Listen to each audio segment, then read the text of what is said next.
As you might be able to tell, I'm not an engineer, and my year 7 physics is really going to be pushed to the limit here.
The new GoPro did a dirty on us and lost 2 days of footage with a corrupt SD card, so you won't get to see all of this until it's up. But this is the south wall, which is where the door is, the big double door, and also that north wall where the long window is. Both of those are now framed up, so I've started stacking stuff out there.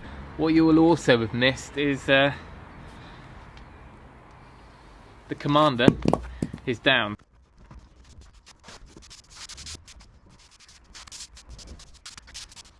Right, ever since I put out the question of how am I going to get this big beam up on top of the frame, I had endless suggestions, so thank you to everyone for suggestions from the most simple to the most elaborate.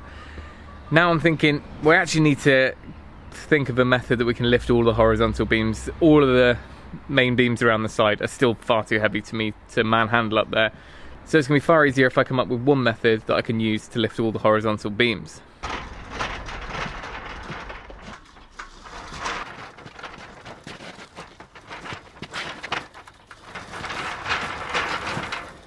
Alright, let's quickly discuss the options. We could have gone out and hired a beam lifter or a genie lift. Those are almost like a manual forklift. They would have lifted the beams fine. The only thing is we would have definitely had to get the extensions because we want to lift over the top of the wall, only by a small amount, about £100 a day, something like that. But then I started thinking, what have we got that we can use?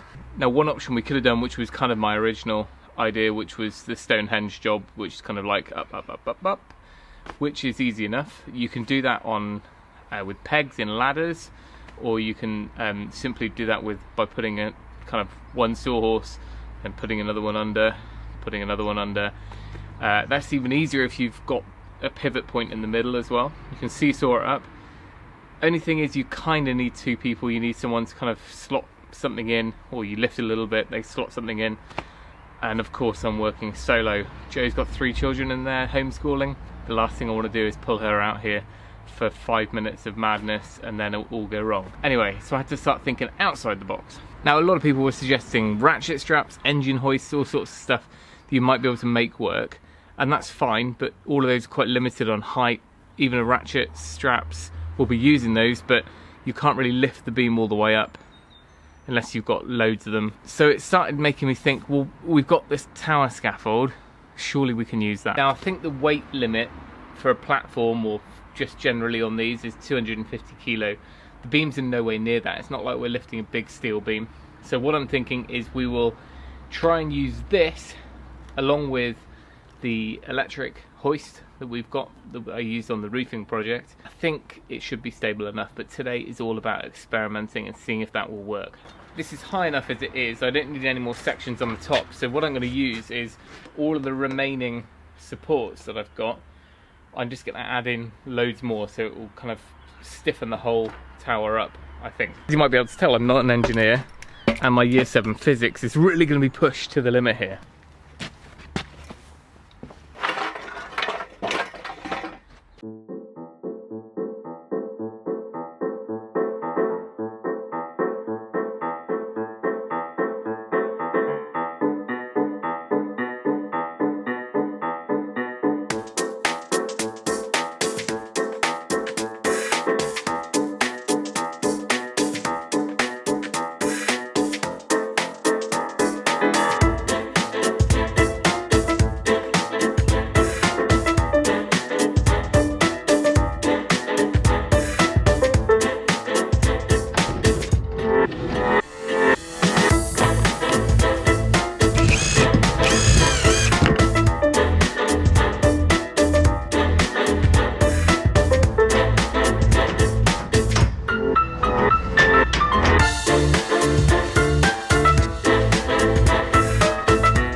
Hey, the madness is taking shape. This is all getting a bit Colin Furs, isn't it? Anyway, now we get to see if it'll lift.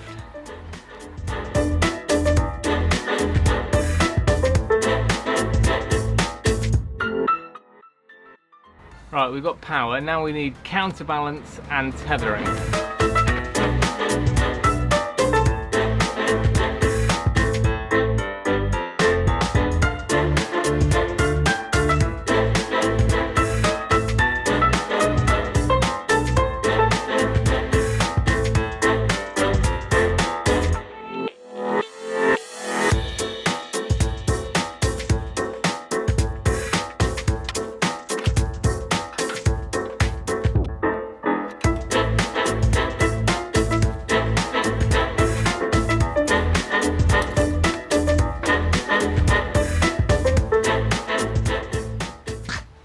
Okay, couple of things let's mention before we start.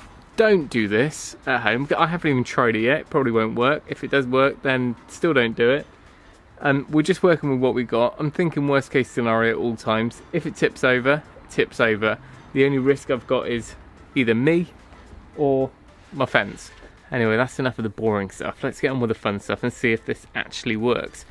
First up, I'll show you the whole setup. Standard tower scaffolding, 2 sections high, extra braces crisscrossed all the way up there.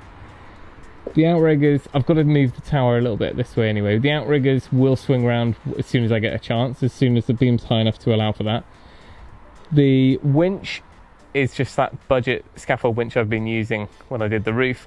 I'm going to keep it tucked in so it's not hanging out too far, but it does give me the option to just swing it out a little bit over the tenons. Tethered, well, first up, weight. I started putting some weight on here. That would help, but I think what's going to be more helpful, speaking to engineer father, is this tether down to the beam. Now remember, I'm only lifting one beam over there, so it's about half or a third of what we're tethered to.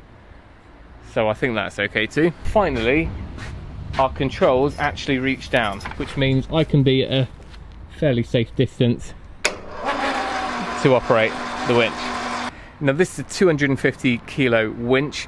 If I use the pulley section, then I can double it back up onto itself, so it's half the speed, but it'll take twice the weight. These are well under 100 kilo, I think.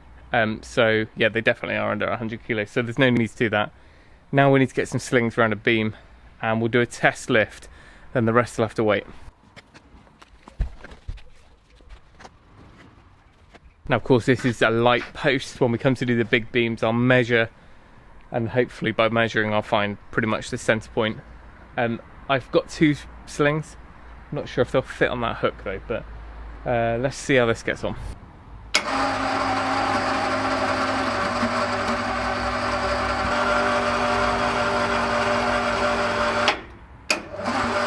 Actually wondering if we should put the pulley on it so it goes half the speed. It might be a bit more controlled. I'd have to find it. Other thing is, I think we definitely need 2 slings. That way it's going to do less of this, because when we get onto the 6 metre beams, that could get a bit wild. So no movement at all up here, and the beam is only 3 and a bit times the weight of that one, so far so good. So for the last little test, I'm going to throw 2 slings onto the big beam, and we'll just do a half lift as our test.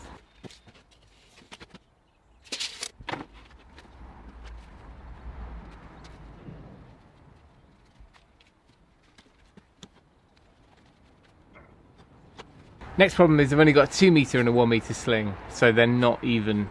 Yeah, could rock, but I've definitely got the centre point. That's where the hook is. Ah, man, all you crane operators and heavy lifting people will be shouting at the screen right now, but let's see how straight this lifts.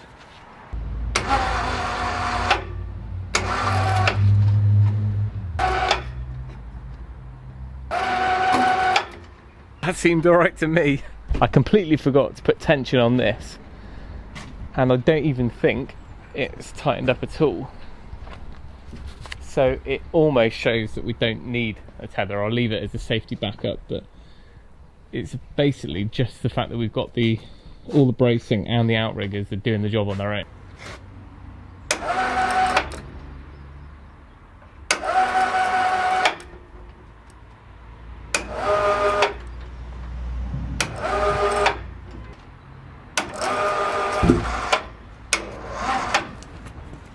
I'd say it's a success. All I want to do now is see if I can dig out the pulley bit, because I want half the speed, which will give me twice the control. Apart from that, DIY crane is built. Next video will show it in action, because we've got to raise the frame. I've got somewhere near 40 components to this frame.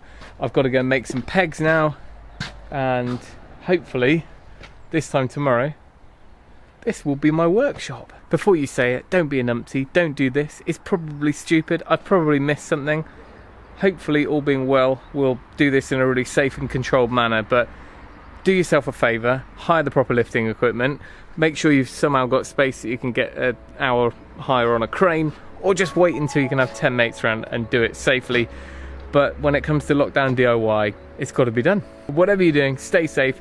And remember, if you can, do it yourself, and we'll see you tomorrow for some frame lifting.